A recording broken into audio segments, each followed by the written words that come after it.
Dalam bahasa Belanda, Safruddin Prawijaya menyebutkan bahwa zonder jullie betekent ik niks. Ketika seorang dengan tujuan positif datang ke sini, tentunya yang melindungi tidak hanya yang terlihat, tapi yang tak terlihat. Aktivitas apa sih yang menjadi poin penting keseharian yang dilakukan oleh CDO pada saat itu?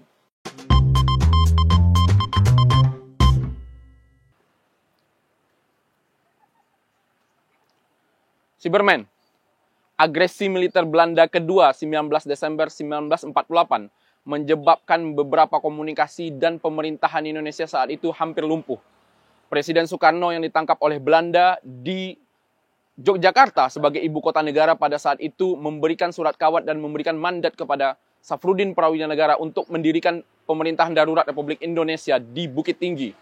Safruddin Prawijaya dengan beberapa court officer yang mengamankan lalu lintas informasi sehingga menunjukkan dan bisa memberikan informasi kepada dunia internasional bahwa Indonesia baik-baik saja. Indonesia tidak sedang darurat. Indonesia tidak sedang dalam kekosongan pemerintahan.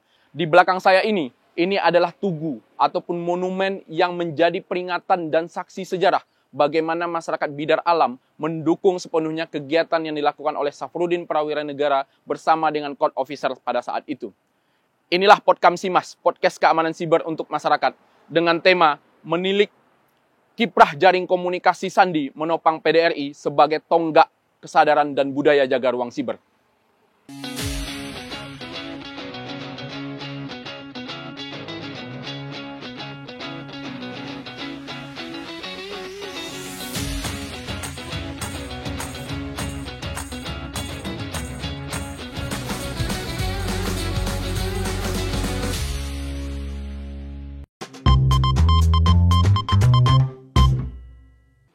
Cyberman, bertemu lagi dengan saya Ariandi Putra dalam Podkamsimas, podcast keamanan siber untuk masyarakat.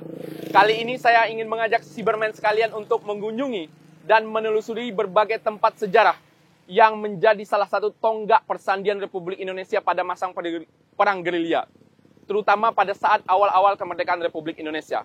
Saya sekarang sedang berada di jantung komunikasi radio yang berada di Bidar Alam, Kecamatan Sangir Jujuran, Kabupaten Solok Selatan, Sumatera Barat. Di tempat ini, di Surau Bulian, awak radio yang dipimpin oleh Safruddin Prawijaya terdiri dari beberapa orang, yaitu Dikta Mimi, Kusnadi, Udoyo, dan juga ada 2 orang tenaga ahli sandi yang sangat diandalkan pada saat itu untuk memberikan informasi kepada stasiun pelayan yang ada di Yogyakarta, hingga Aceh, New Delhi, hingga ke PBB, dalam mempertahankan eksistensi kemerdekaan Republik Indonesia pasca agresi militer Belanda kedua. 2 orang tersebut bernama Umar Said Nur sebagai perwira sandi dan Zainal Abidin yang bertugas sebagai telegraf. Saya ditemani oleh Om Hari Kurniawan atau Om Hao. Kita akan ngobrol lebih jauh dengan Om Hao bagaimana sejarah persandian pada saat itu. Om Hao, terima kasih. Apa kabar? Baik, sehat. Om, saya mengucapkan terima kasih sudah jauh-jauh dari Jakarta, jalan ke Bidar Alam. Ya, Solok Selatan merupakan salah satu daerah yang ujungnya Sumatera. Sudah berbatasan langsung dengan Provinsi Jambi. Om, kesan pertama kali mengunjungi Bidar Alam, Om? Ya, tentunya ini pertama kali ya, saya mewakili teman Kisah Tanah Jawa mengucapkan terima kasih untuk BSSN. Dan amazing sih Mas, terutama kita ketahui di Ranah Minang ini kan memang menyimpan banyak budaya dan sejarah, termasuk kulinernya. Gitu. Ya. Jadi, dia luar biasa untuk kemudian kita telusuri sejarahnya habis ini. Sedikit Om, Ya. sedikit kalau kita mau lihat bagaimana peran radio PHB yang berada di Bidar Alam ini. Ketika itu agresi militer Belanda kedua, Belanda dengan gencar memberitakan kepada seluruh rakyat Indonesia bahwa Indonesia sudah bubar, bahkan ke dunia internasional. Nah, peran radio ini menjadi penting ketika kita menghubungkan untuk radio pelayan Jogja hingga ke Aceh, hingga ke New Delhi. Saat itu ada Amaramis di sana. Dan juga hingga didengar oleh PBB bahwa Indonesia tetap eksis meski Soekarno ditangkap oleh Belanda pada saat itu. Iya, siaran radio PHB Auri Udo ya, kalau di sini ya, ininya, untuk nama panggilannya, itu sebenarnya mengikuti terus Mas. Jadi perang dari darurat dan militer dan juga gerilya, waktu itu diikuti dengan cara ini, mobile. Ya. Jadi nomaden pindah-pindah gitu. Dan keberadaannya ini sangat penting, sangat utama. Kenapa? Karena menjadi gerbang komunikasi gitu antara banyak stasiun-stasiun radio yang ada di Indonesia pada saat itu. Pada waktu itu, dan juga komunikasi dalam mengatur strategi. Iya. Termasuk memperoleh berita dan juga siaran radio dan juga posisi monitoring untuk tentara-tentara kita atau pejuang kita ini posisinya ada di mana.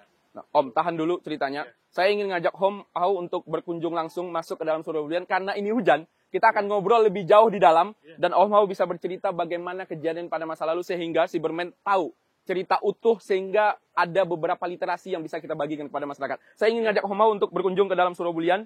Kita akan lihat bagaimana kejadian pada masa saat itu, Om. Saat ini kita berada di ruang tengah Surau Bulian. Nah, ada yang menarik sebenarnya dari penamaan Surau Bulian pada masa itu, Om Hau. Jadi, nama Surau Bulian diambil dari nama pohon beringin yang ada di depan surau pada tahun 4849. Nah, mengapa Surau Bulian namanya diambil dari pohon beringin? Mungkin Om Hau bisa cerita supaya Cyberman juga punya gambaran surau ini pada tahun 4849 pada saat itu. Iya, surau itu kan merujuk pada langgar atau musola ya, Ya. tempat untuk aktivitas keagamaan gitu. Dan Bulian sendiri dalam bahasa setempat itu adalah pohon beringin.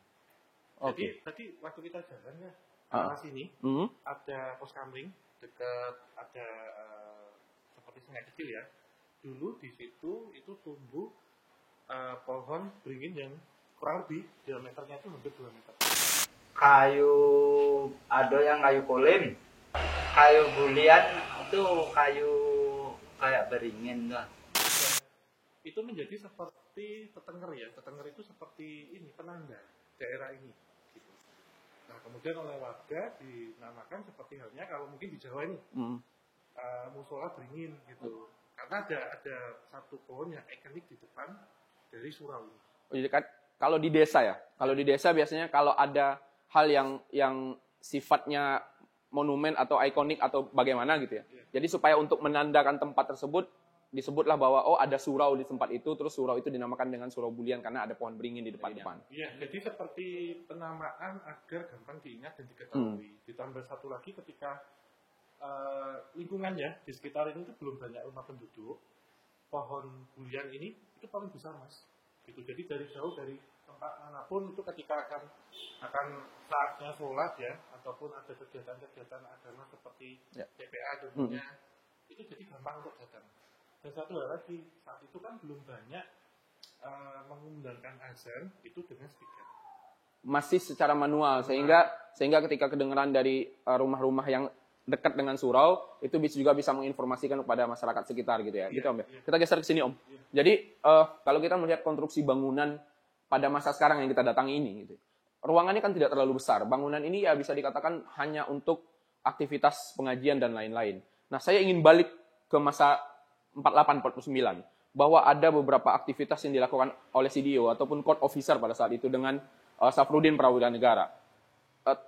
Pada saat itu mereka melakukan berbagai aktivitas yang menjadi salah satu poin atau titik menentukan bagaimana informasi itu bisa bergeser ke berbagai tempat. Nah, bisa diceritakan kembali Om, agar generasi milenial sekarang tahu bahwa aktivitas apa sih yang menjadi poin penting keseharian yang dilakukan oleh CDO pada saat itu? Iya, ini kan kalau kita lihat bentuk konstruksinya sudah mengalami banyak perubahan atau renovasi. Ya. Pada zaman lampau jauh lebih kecil dan lebih simpel. Oh justru sebenarnya ini juga karena renovasi makanya agak lebih besar gitu. Iya. Justru kemarin lebih sempit sebenarnya. Iya, lebih simpel gitu. Jadi memang namanya langgar atau surau itu kan sebenarnya di bawahnya masjid gitu. Nah, bentuknya ini sebenarnya seperti ruko. Jadi lantai dasar sama lantai 1. Lantai 1 yang ruangnya lebih kecil ini yang dipakai untuk aktivitas para sender atau CDO. Itu. Dan video-video yang datang ke sini itu memang diperbantukan itu dari Auri, Angkatan Udara. Iya, PHB Auri ya. Karena pada saat itu ini dijadikan radio kan. Iya. Jadi memang aktivitas yang sering dilakukan itu biasanya menjelang tanam. Jadi selama dari subuh sampai dengan isya itu dipakai untuk aktivitas keagamaan. Di situ termasuk taman bermain anak-anak dan juga taman pendidikan Al-Quran. Jadi dimulai setiap jam 9 atau jam 10 malam. Aktivitas radionya justru dimulai pada malam hari. Nah ini menarik Om. Kalau seandainya dari pagi sampai malam itu ya kalau surau di Sumatera Barat itu digunakan untuk aktivitas sholat berjamaah contohnya 5 kali sehari. Nah, justru tidak ada kegiatan radio pada pagi hingga malam itu. Justru kegiatan radionya mulai dari jam 9 malam kurang lebih sampai pagi, sampai subuh mungkin. Sampai Jam 4. Ya, jadi Nah, sebelum azan subuh dimulai. Gitu. nah itu alasan paling utama. Ya, pertama tentunya ini kan lokasinya boleh dibilang terpencil tapi strategis. Terpencil tapi strategis. Itu yang jadi pokok kekuatan ya. Pertama itu kenapa? Karena untuk mencari sinyal frekuensi memang paling enak malam hari, Mas. Oh. Lebih jernih. Alasannya pertama karena malam hari. Ya, pertama itu. Yang kedua, aktivitas ini tentunya kan agar tidak terlalu terganggu atau tidak mengganggu dengan aktivitas yang ada di surau ini. Itu yang kedua. Kemudian yang ketiga, agar tidak terlacak atau nanti kena setel ya dengan radiogram dari musuh, dalam hal ini Belanda yang selalu mencari, karena mereka pun bahkan menyisir desa-desa dengan digendong ya gitu. Dan yang keempat, dalam mentransmisikan ataupun menerima itu bisa direkap pagi harinya. Jadi kegiatan malamnya direkap pagi harinya. Begitu terus setiap hari. Iya. Saya menarik Om, ketika poin kedua yang Om Hao sampaikan tadi bahwa agar tidak mengganggu aktivitas warga pada siang harinya. Nah, kita bisa melihat bahwa mereka akan datang ke desa ini. Kalau di Sumatera Barat disebut dengan nagari. Mereka datang ke desa ini diterima baik oleh warga desa. Nah, ketersinggungan bahwa court officer, Safrudin Prawira Negara dan beberapa timnya, sehingga mereka bisa memikirkan bahwa siang hari tidak bisa diganggu, bahwa aktivitas masyarakat di surau ini berjalan dengan baik gitu. Ada pembagian porsi pekerjaan atau pembagian porsi waktu untuk menggunakan surau di antara dua kelompok ini gitu. Iya. Selain itu juga di waktu siang hari ini tentunya dipakai untuk istirahat. Jadi istirahat setelah rekap selesai. Jadi direkapnya itu dengan cara manual dan sederhana, Mas. Ya. Jadi menjelang jam 2 sampai jam 4 pagi itu semua informasi yang masuk, radiogram yang masuk yang sudah ditranslate atau diterjemahkan, ditulis dalam secari kertas. Kertasnya itu warnanya ini coklat atau dari sekam ya, atau zaman dulu itu kertasnya masih kertas sederhana, kemudian ditulis pakai envelope atau pensil. Kenapa demikian? Karena di sini tidak ada mesin tik pada saat itu.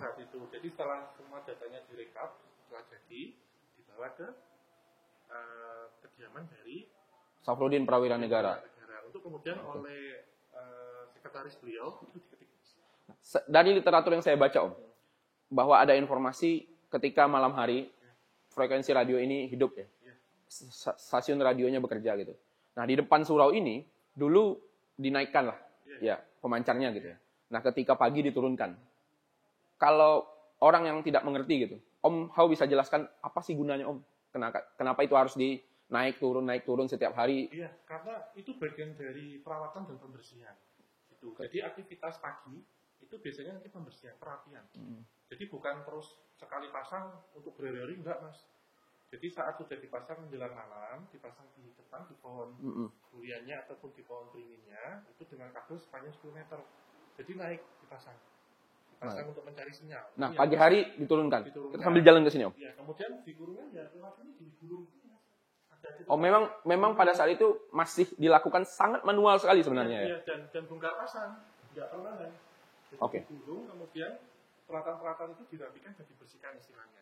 Ya, nah kalau kita melihat bahwa aktivitas persandian pada saat itu yang dilakukan oleh court officer di bawah pimpinan Safrudin Prawira Negara tentunya, aktivitasnya lebih banyak malam. Nah, kalau kita melihat apa sih yang dikerjakan oleh court officer saat siang hari selain melakukan perapian di pagi hari gitu sampai sore ataupun sampai ya jam 8 jam 9 malam, aktivitas apa yang mereka lakukan? Iya, jadi awal ya setelah jam 4 itu setelah ibadah subuh, hal pertama yang dilakukan setelah mandi adalah kesini. Ya. Di sini untuk mendapatkan informasi ataupun hasil rekap selama 1 malam. Hasil rekap pertama adalah dari radiogram. Jadi radiogram ini pun beberapa sender waktu itu ya, atau CDO, itu tidak semuanya mengetahui informasi yang diterima, terutama informasi dari Bukit Tinggi ataupun informasi dari dari Jawa. Yeah. Itu. Dan yang ada di sini Mas, yang ada di Bidar Alam ini, kalau di Jawa itu tahunya Bukit Tinggi Mas. Yang tahunya justru malah Bukit Tinggi. Tahunya. Dan Sini pun taunya itu nggak di Pelayan, tapi taunya di Jogja gitu aja, atau di Jawa gitu. Jadi tidak spesifik bahwa tempat itu diketahui menjadi zonasi khusus stasiun radio. Iya. Jadi kalau di Jogja taunya di Jogja, kalau di Bidar Alam taunya di Bukit Tinggi gitu. Bukit Tinggi. Bahkan dengan stasiun atau pemancar radio yang lainnya tidak saling tahu. Jadi data-data ataupun kode-kode yang mentah, ibarat kata itu harus diurai satu-satu dulu. Baru dibikin laporan dan Pak Safrudin setiap pagi tanyakan itu, termasuk juga berita atau kabar dari radio dalam negeri dan luar negeri. Jadi minta laporannya. Nah baru setelah itu selesai disampaikan ke sana. Beliau yang ada di sini perapian, jadi merapikan, dirapikan semua, dibersihkan semua. Setelah itu aktivitas biasanya mereka harian biasa mas. Jadi, seperti warga pada umumnya. pada umumnya, salah satunya aktivitas yang paling disukai itu pergi ke pasar. Pergi ke pasar. Jadi ada, memang di sini kan boleh dibilang untuk mencari makanan itu tidak susah. Iya. Di tempat tadi biasanya nanti pertama adalah cari sarapan atau yang kedua istilahnya cuci mata. Ya, hasil tani masyarakat sekitar juga banyak pada saat itu ya. Iya. Nah, Om, yang menarik adalah begini. Saya ingin Om Hao juga bercerita bahwa port officer ini perannya seberapa hebat. Iya. Seberapa penuh mereka bisa mendukung dalam jejaring persandian yang dilakukan pada saat itu. Iya, tentunya kan peran dari PHB Auri ya, itu kan sangat luar biasa waktu itu. Jadi memang mereka mengabdikan diri kepada PGRI pada waktu itu. Dan satu hal yang sangat berkesan ya, itu dalam kesederhanaan kami mengabdi, itu saja. Jadi kesederhanaan ini menerima apa adanya mas. Bahkan hanya memiliki pakaian 2 setel atau memiliki pakaian usang 2 pasang itu dipakai terus setiap hari. Dan mereka dalam artian di sini itu kan tidak menerima gaji dari perang gitu, dari militer perang. Jadi mereka ditugaskan untuk ada di sini dan mereka tidak menerima gaji mas. Jadi mereka bekerja dengan sepenuh hati. Hanya untuk mengabdi. Iya, untuk Oke. sepenuh hati karena ibarat kata jika ini tidak dibantu, tidak 100% untuk membantu ini, komunikasi itu terputus. Hanya satu-satunya radio ini yang bisa menjalin komunikasi. Gitu. Oke. Dan bahkan untuk konsolidasi ini ya, militer itu seperti apa untuk membakar semangat juang dan juga memberikan informasi dan juga untuk menangkis propaganda Belanda pada waktu itu. Dengan kesederhanaan itu, mereka yang penting saya bisa menjalin komunikasi dulu, memberikan dua informasi itu. Dan hiburannya itu dengan warga, dengan rakyat, dengan kesehariannya sebagai warga di sini. Jadi memang sudah menjadi warga di sini berbaur dengan masyarakat. Iya. Nah, pada saat itu Safrudin Prawodinegara pernah mengungkapkan sebuah kalimat yang cukup menggelitik Om. Kita akan urai. Dalam bahasa Belanda, Safrudin Prawodinegara menyebutkan bahwa zonder jullie betekent ik niks. Nah, tanpa kalian saya tidak berarti apa-apa. Nah, mengapa tiba-tiba Safrudin Prawodinegara yang jika kita melihat hanya 3 bulan setengah ya, di sini bisa mengungkapkan kalimat yang sederhana tapi punya makna arti yang luas gitu Om. Iya, karena memang peran sender di sini atau CDO di sini sangat luar biasa mas untuk penyambung itu dan mereka ikhlas dalam bekerja. Dan satu hal lagi yang menjadi mungkin pembelajaran bagi kita generasi muda ya, ketika kita ikhlas mengabdi apapun itu, segala pertolongan ataupun boleh dibilang ini ya keajaiban dari semesta Tuhan Yang Maha Kuasa itu selalu datang. Ya. Satu hal, misalkan mereka kemudian tidak ada bahan makan di sini, mereka main ke pasar itu nggak belanja tapi lihat-lihat aja, lihat-lihat gadis-gadis waktu itu berbelanja, ibu-ibu muda gitu ya, mereka nyeletuk lah gampangannya, misalkan ini belanjanya banyak ya, pasti masakannya lezat nanti, pasti masakannya sedap gitu. Ya sore-sore kemudian dikirim di sini, dikirim makan gitu, terus dikasih ayam, dikasih apa-apa gitu. Termasuk mereka aktivitas siang itu tidak terbatas pada aktivitas malamnya saja. Siang itu untuk pengabdian yang lain mas. Salah satunya mendampingi dokter kepercayaan dari Pak Safrudin. Oke. Jadi ketika di sini di tetangga desa ya sedang terjadi satu wabah, mereka pun mengabdi untuk itu, untuk membantu menjadi perawat dadakan lah.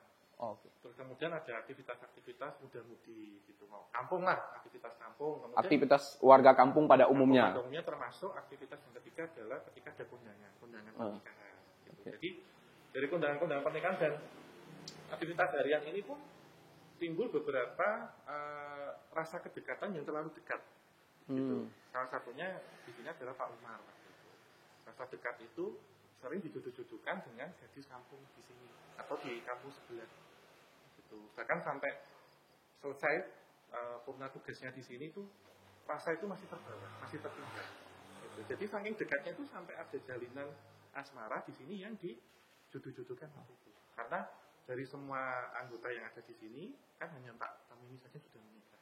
Oh, sisanya belum pada saat itu. Masih bujang semua. Nah, ada romansa yang terbangun di desa ini, Iya. sehingga banyak kenangan tentunya Iya. di Bidar Alam pada saat itu. Jadi antara CDO waktu itu, Auri waktu itu dengan warga sudah tidak bisa dibedakan, Mas. Jadi mana yang memang bertugas untuk membela negara dan mana warga biasa juga sebenarnya sudah tidak dibedakan. Iya. Dan ketika Belanda bertemu pun mereka juga tidak bisa membedakan pada saat itu. Bisa membedakan dan mereka seperti keluarga dari sini. Jadi kalau makannya dikasih gitu apa. Dan bahkan ketika meninggalkan tempat ini dibawakan bekal seperti ayam hidup, sayuran, beras, kue-kuean gitu. Jadi merasa seperti di rumah. Dukungan warga di Bidar Alam memang seperti dukungan kepada keluarga tersendiri berarti ya. Iya, bahkan ada seperti feedbacknya ya. Mereka pun kadang di malam-malam tertentu juga main ke sini. Gitu. Ingin mencari hiburan salah satunya. Kan sering ditanya kok ini pakai alat seperti ini mendengarkan itu untuk apa gitu. Saya tak coba ikut mendengarkan. Jadi menggunakan saluran musik, saluran berita itu biasa. Tapi waktu bekerja untuk yang bersifat siklus atau rahasia itu juga ada waktunya.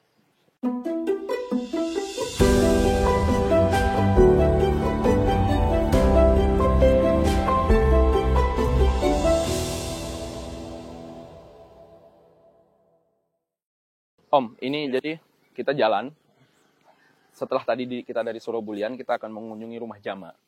Rumah Jama ini adalah rumah yang ditempati oleh Safruddin Prawurinegara pada saat 3 bulan lebih, kurang lebih, dia tinggal di Bidar Alam dan dibantu oleh warga sekitar dalam memerintah PDRI pada saat itu.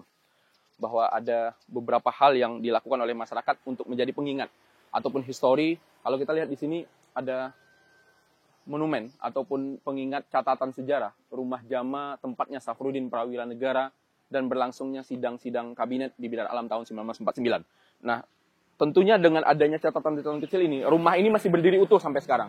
Masih menjadi pengingat dan terpatri di benak masyarakat Bidar Alam, khususnya Kecamatan Sangidujujuan, bahwa ada perjuangan historis, ada perjuangan filosofis dan sosiologis bahwa masyarakat Bidar Alam turut membantu bagaimana PDRI pada saat itu di saat agresi militer Belanda kedua yang menduduki Yogyakarta sebagai ibu kota negara. Nah, saya pengen tahu Om, mungkin Om bisa bercerita kepada kita semua, apa sih sebenarnya aktivitas yang dilakukan Safruddin Prawurinegara sehingga benar-benar bisa dicintai oleh masyarakat Bidar Alam pada saat itu? Iya, waktu itu kan pembentukan PDRI itu kan tidak di tempat ini sebenarnya, diharapkan jadi perkebunan teh waktu itu. Nah, ini sebenarnya mengalami satu perjalanan yang cukup panjang. Sampai kemudian beliau sebenarnya memilih daerah ini Bidar Alam itu tentunya dengan banyak pertimbangan, Mas. Itu salah satunya tentang keamanan, kemudian ketersediaan lumbung pangan pada waktu itu dan kondisi sosial masyarakatnya seperti apa. Bahkan beliau sampai mengirimkan beberapa utusannya itu untuk mengecek daerah ini. Ketika dinyatakan aman, akhirnya beliau berpindah dan bersedia tinggal di sini. Sampai kemudian diberikan satu tempat ya oleh orang yang terpandang pada waktu itu adalah rumah yang ada di belakang kita. Jadi kalau aktivitas kesehariannya tentunya beliau ini sangat melebur dengan warga gitu. Jadi tidak melibatkan hal-hal politik ataupun kenegaraan itu dengan warga. Jadi kan membawa banyak menteri-menteri yang merangkap jabatan, termasuk beliau kan juga merangkap jabatan selain menjadi ketua PDRI dan menjadi menteri pada saat itu ya. Nah, beberapa aktivitas yang dilakukan itu seperti aktivitas harian itu beliau berbeda dengan wakilnya. Jadi kalau wakilnya itu kemana-mana selalu diikuti oleh ajudannya. Bahkan maaf ya ketika ke belakang untuk buang air besar ataupun mandi itu diikuti. Tapi untuk Pak Safruddin sendiri tidak. Itu dan kesehariannya menggunakan kain sarung gitu, pergi seperti hanya ke tempat ibadah, pergi ke masjid dan lain-lain. Jadi seperti masyarakat pada umumnya, sehingga kalau orang tidak kenal ya menganggap bahwa ini warga sekitar gitu Om. Iya, bahkan beliau juga ikut aktivitas muda-mudi seperti sepak bola. Jadi berbaur dengan warga sehingga bisa diterima dengan warga dengan baik di sini. Iya, mungkin kita untuk lebih bisa merasakan apa aktivitas beliau ya, ada baiknya kita masuk ke dalam. Nanti kita lihat sudut setiap ruangan itu seperti apa. Nah tentunya selama dari bulan Januari sampai dengan April tahun 49 waktu itu kan lama 3,5 bulan. Ya. 3,5 bulan itu tentunya menyimpan banyak memori kenangan yang ada di sini. Nah, ini adalah halaman rumah depan dari rumahnya Jama yang waktu itu suaminya menjadi salah satu orang terpandang dan Safrudin waktu itu terima oleh suaminya karena berkenalan dan berteman, sehingga suaminya Ibu Jama tersebut memberikan semacam tawaran agar Safrudin bisa tinggal di rumah ini dan menjalankan PDRI pada saat itu. Nah, kita masuk karena ini ada yang tinggal, Om. Ya. Jadi kita harus masuk dan mungkin buka sepatu dulu. Ya. Karena ini rumah sebenarnya juga masih dihuni dan ditempati oleh cicit keempat. Jadi generasi keempat oleh Bu Jama pada saat itu yang juga mempunyai rumah. Jadi ceritanya, Om, adalah Bu Jama ini mempunyai seorang suami yang salah satu warga terpandang di Bidar Alam pada saat itu.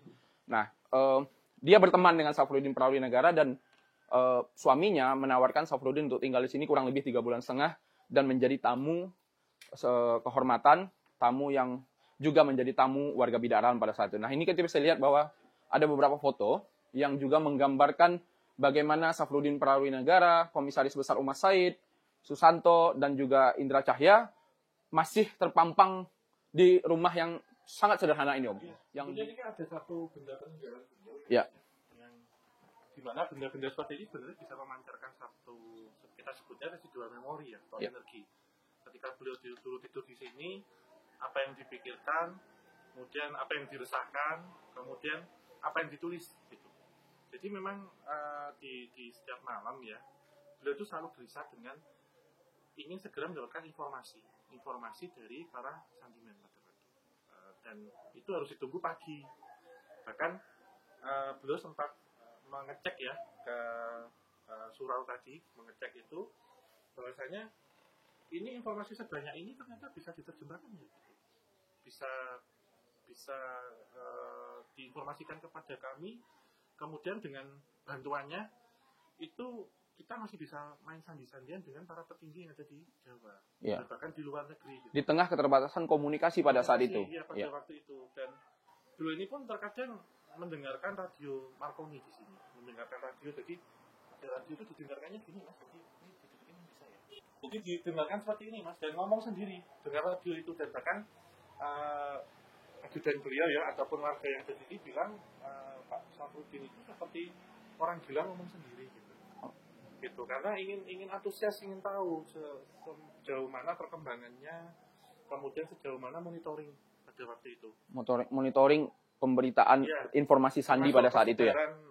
Para pejuang dan Ya. juga para gerilyawan. Iya, oke. Ketika mendapatkan informasi itu semuanya dikumpulkan di sini, Mas. Jadi sekretaris beliau itu mengetik dari semua data yang diperoleh, yang sudah ditranslate, yang dari secari kertas yang berwarna coklat itu, dari kertas merang pada waktu itu, diketik kemudian selalu disajikan di sini. Bahkan ketika beliau sudah pagi ya, setelah bersih mandi gitu, kadang ditaruh di tempat ini juga, di tempat tidur ini. Jadi ditata, kemudian beliau sambil ngecek, jadi ngambil satu-satu dicek gitu, Mas. Dicek ini kira-kira strategi perang apa yang pas untuk kita diskusikan lanjutnya, karena memang kebanyakan adalah strategi perang gerilya dan menjalin hubungan itu dengan daerah Kota Tinggi di sana. Ya. Di daerah Kota Tinggi di utara Payakumbuh itu. Ya, di daerah Bukit Tinggi.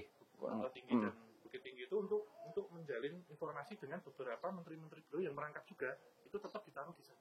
Oke. Salah satunya ini, Gubernur Militer Sumatera Barat dan Sumatera Tengah. Oke. Tahan dulu, Om.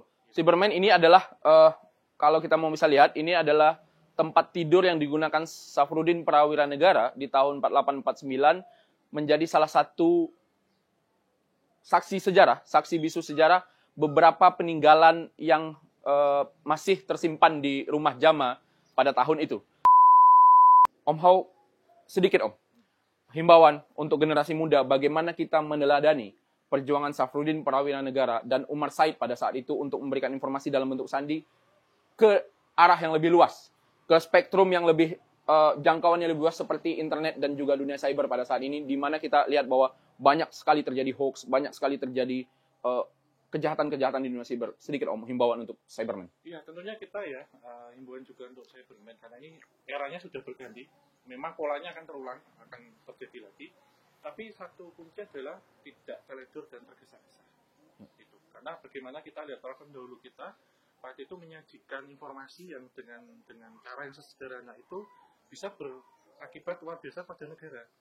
Nah, ini jika kita bisa mengikuti keteladanannya ya, dengan kita tidak tergesa-gesa, hati-hati dan waspada selalu, indera ini selalu waspada. Insya Allah dengan macam-macam bentuk, baik itu sandi ataupun dunia digital, itu tentunya akan aman gitu. Nah, sandi di sini seperti halnya PIN ATM ataupun yang berkaitan Password dan lain-lain ya. Macam-macam seperti itu, termasuk data diri kita sendiri. Oke. Dan informasi yang belum tentu benar ataupun kabar hoax ya. Karena saat Pak Safruddin di sini pun juga tersebar kabar-kabar hoax itu banyak banget Mas. Gitu. Tentunya dalam bentuk yang sangat sederhana, bentuk yang masih konvensional pada saat itu ya. Bentuk verbal, tapi hari ini bentuk itu macam-macam, bisa verbal, tulisan, komentar. Hal ini yang harus kita perlukan adalah kita tetap waspada pertama. Yang kedua, jangan terlalu percaya dan mengkritik sumbernya ini dari mana. Oke. Jadi kita membanding-bandingkan dulu sebelum kita memberikan keputusan atau kita terlibat dalam ruang cyber. Satu pertanyaan terakhir, jika ada rasa penasaran, cyberman juga pasti penasaran bahwa mengapa bidar alam? Iya, sebenarnya kenapa bidar alam? Pertama, memang memiliki satu keterikatan batin yang kuat. Keterikatan batin ini saat beliau dengan beberapa koneksinya ya, dengan beberapa relasinya, itu satu pemikiran atau satu paham gitu tempat ini. Karena memang waktu itu ada beberapa ancaman. Jadi ancaman dari eksternal itu dari agresi militer Belanda kedua. Yang kedua adalah ancaman secara internal. Ini tentang pergolakan hal-hal yang berkaitan dengan politik pada waktu itu. Yang kedua, di dalam ini tentunya daerahnya boleh dibilang terpencil, tetapi akses kemana-mana mudah. Salah satunya untuk mendapatkan lumbung pangan, yaitu tidak jauh dari persediaan beras yang ada di Jambi. Yang ketiga, untuk mencari akses frekuensi itu gampang. Ketiga itu. Frekuensi radio pada saat itu ya? Iya, untuk itu. Dan ada satu hal yang menarik di bidar alam ini ketika Pak Safruddin ada di sini selama 3,5 bulan, pesawat Belanda yang dengan sengaja atau random ingin menyerang atau mematikan beliau waktu itu untuk menyerang beliau, itu saat menjatuhkan bom itu tidak meledak. Cerita yang memang ada pada saat itu. Iya, iya. Oh. Kali ini mungkin pertama ketika seorang dengan tujuan positif datang ke sini, tentunya yang melindungi tidak hanya yang terlihat tapi yang tak terlihat. Oh. Karena ikhtiarnya gitu. Jadi di tempat-tempat lain itu sudah misalkan diserang ya Mas, dijatuhkan bom atau ditembak dari atas dengan pesawat-pesawat Belanda yang mengintai, banyak menelan korban. Tapi di bidar alam ini yang ajaib itu tidak meledak dan peluru itu tidak sampai sini. Amak lahir tahun 1939. Bapak Mr. Safruddin datang ke sini tahun 1949. Nah, dia amak sudah berumur 10 tahun. Sudah kenal sama Pak Mr. Safruddin. Sudah bicara sama dia. Dia antarkan dia pulang ke Jakarta, jalan Giliran Batang Sangir ini. Ke Batanghari lewatnya. Oh. Mak sudah ikut mantannya ke ujung kampung ini, Batang Sangir. Jadi, kerajo mak waktu umur 10 tahun tuh lah mak bantu-bantunya Pak Safruddin tuh sih kok. Kerja sini orang tua. Orang tua yang masak di rumah ini. Waktu itu. Orang tua mak. Jadi mak sudah bantu mengiris-ngiris bawang. Iya. Kerja bawang. Setiap hari ya mak bantu tuh? Iya, setiap hari sampai dia berangkat. Dia berangkat diantar ke Pula dengan dia Baraung. Hilir Batang Sangir ini. Jadi waktu Pak Safruddin di Siko, Ya. apa kegiatan Pak Safruddin tiap hari di Siko? Apa, Bapak? Kegiatannya tiap hari manga di Siko waktu itu? Kan di Surau Bulian tuh dulu nak. Ayo Surau Bulian di Siko dulu rumah apa. Sekarang kan sudah tukar. Di sini tempatnya dulu. Surau Bulian di sana tinggal di sini 3 buah rumah. Ada pasar itu 1. Oh gitu. Tempatnya 3 buah rumah, tempat tinggal Pak Mr. Safruddin. Oh, 3 buah rumah waktu itu tempat tinggalnya. 3 buah rumah dan pakai Oh. oleh rombongnya. Tuh cerita nama ingat alai ceritanya. Cerita-ceritanya waktu itu nama ingat lai. Jadi tu. Ya. Jo Pak Saprudin kau.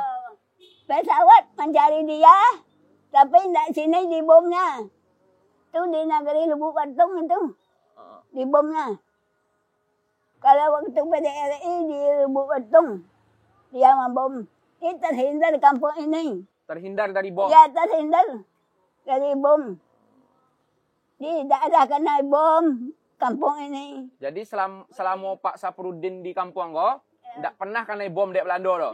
Tidak, tempat lain. Oh, di tempat lain yo. Ya. Oh, gitu. Lubuk Batung, apa itu kena bom tuh. Di sini terhindar, tidak apa-apa. Pesawatnya kelihatan begini. Begini itu.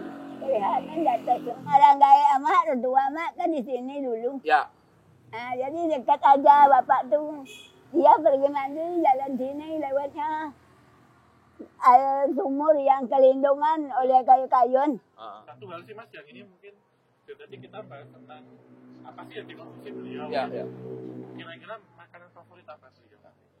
Nek, makanan favoritnya, makanan kesukaannya Pak Saprudin tuh makanannya. Makanan. Iya. Naninyo suko tuh Oh, sembarang apa yang ada saja dibikin orang tua. Misalnya goreng, sayur. Cyberman ini merupakan sumber primer cerita dari masyarakat Bidar Alam. Dalam hal ini nenek yang sudah berumur 80 tahun lebih dan pada saat itu 10 tahun usia beliau dan bertemu langsung dengan Saprudin Prawira Negara.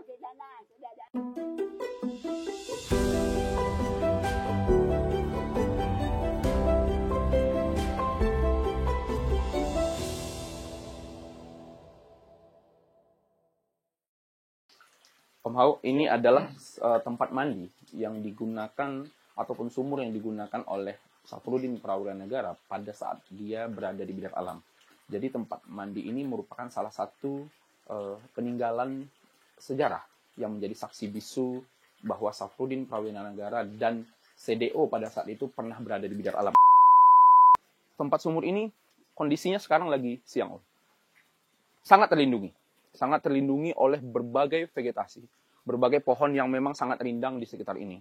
Jadi bukan hanya saat aktivitas sehari-harinya Saprudin Prawira Negara dan court officer pada saat itu, tapi juga bagaimana warga sekitar melindungi Saprudin Prawira Negara saat mandi dan juga saat aktivitas-aktivitas lainnya. Mungkin Om Hau bisa ceritakan sedikit apa sebenarnya tujuan dari dibuatnya hal seperti ini. Iya, selama beliau ya, Pak Saprudin ada di sini itu kan selama 3,5 bulan. Itu kan cukup waktu yang lama, Mas. Dari Januari sampai April tahun 1949. Di awal-awal memang kalau mandi itu di pinggiran sungai atau di tengah sungai. Ya. Tetapi hal ini tentunya kan sangat riskan dan sangat rawan. Terlebih ketika waktu itu Belanda kemudian mengebomnya, bombardir dan juga menembaki itu secara random. Bahkan di sekitar nagari-nagari di sini, gitu. Dan sudah mendapatkan kabar bahwasanya nagari lain itu sudah menelan korban. Gitu. Dan Belanda ibarat kata sudah nembak ataupun ngebom itu, oh ini ketua PGR-nya sudah kenal dan sudah meninggal nih, gitu. Tapi kenyataannya belum. Dan warga karena mendapatkan informasi dan juga masukan dan saran, akhirnya dicarikan satu tempat yang terlindung dari serangan udara. Karena waktu itu satu-satunya jalan yang dipakai oleh agresor Belanda waktu itu adalah lewat jalur udara. Om, kita merujuk kepada hal yang sekarang, bahwa dulu dilakukan bagaimana persandian dilakukan sedemikian rupa, bahkan memanfaatkan alam, gitu ya, memanfaatkan alam untuk melindungi kita, gitu. Nah, apa pesan persandian yang sekarang juga bergeser ke arah siber? Pesan jaga ruang sibernya kepada generasi muda bahwa orang-orang tua dulu, masyarakat yang dulu mungkin sekarang sudah sepuh, bisa melindungi ini puluhan tahun lamanya. Bagaimana kita sebagai generasi muda dalam menjaga ruang siber? Iya, ini kan bentuk konservatif dan protektif ya pada waktu itu. Jika kita lihat kondisinya ini masih rimbunnya tidak seperti ini, Mas, lebih rimbun lagi, lebih gelap lagi pada waktu itu. Dan dari rimbunnya vegetasi tentunya itu menjaga kestabilan air tanah. Sehingga ini lebih deras lagi. Gitu. Hal ini sepertinya bisa kita lihat ya, bahwasanya perlindungan ataupun rahasia menggelapkan sesuatu itu sangat penting. Dalam arti menggelapkan di sini kita hati-hati sharing segala informasi ataupun tidak oversharing, atau justru kita menutup beberapa hal-hal yang berkaitan dengan kerahasiaan dan yang mengancam bahaya kita. Jika waktu itu kita lihat Pak Safruddin kan diserang ini, ataupun sangat menjadi titik tumpu ketika akan dibunuh gitu. Hal ini pun bisa dikembalikan kepada kita. Jadi kita juga harus konservatif dan juga protektif dengan apa yang kita simpan, data-data apa yang kita simpan, terutama data-data pribadi.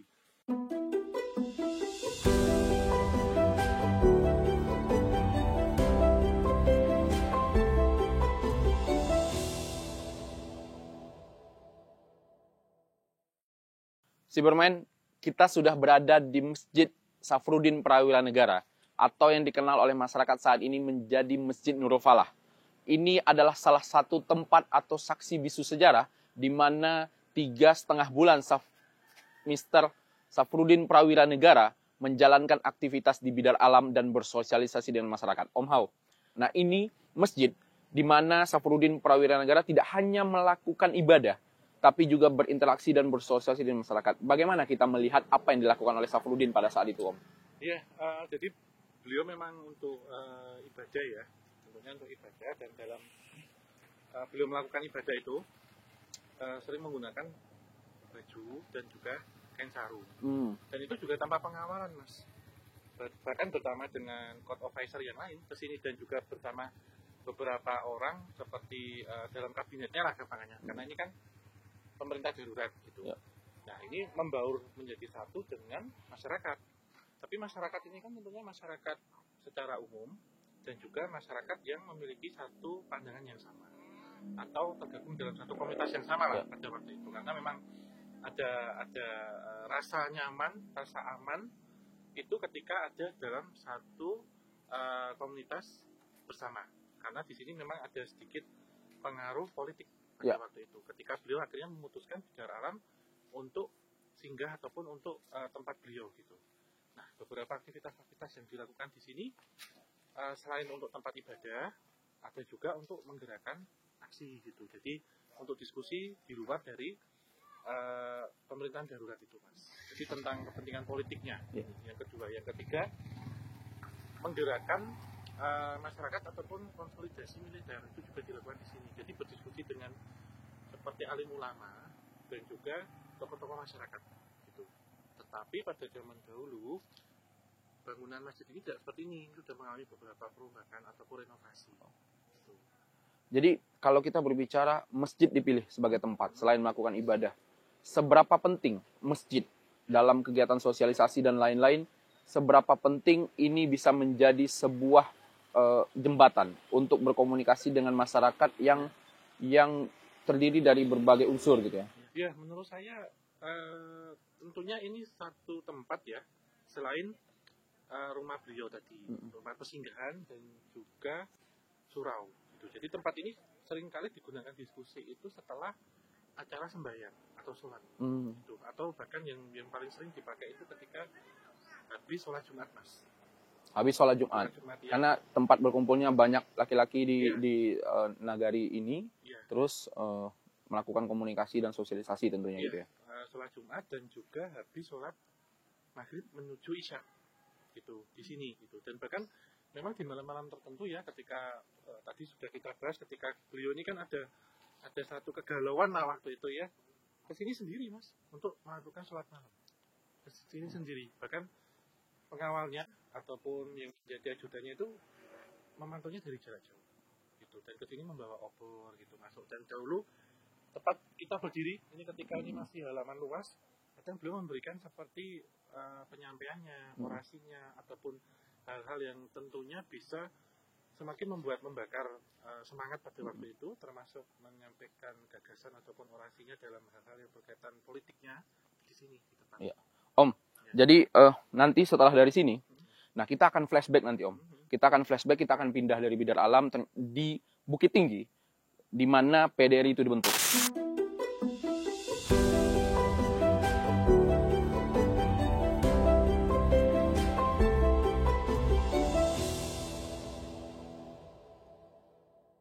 Pak Safruddin waktu itu memutuskan untuk berpindah ke Harabang, menegaskan bahwa PDRI terbentuk. Kalau ini kan jenisnya kan bukan radio pemancar kayak seperti sekarang, ini kan dulu ibaratnya Morse, sandi gitu. Itu dengan puluhan orang, bahkan ada sampai 30 orang yang membawa dengan cara ditandu. Pemancar radio ini adalah pemancar yang paling dicari oleh Belanda pada agresi militer kedua. Belanda merasa gagal dalam mengkampanyekan bahwa Indonesia itu sudah takluk.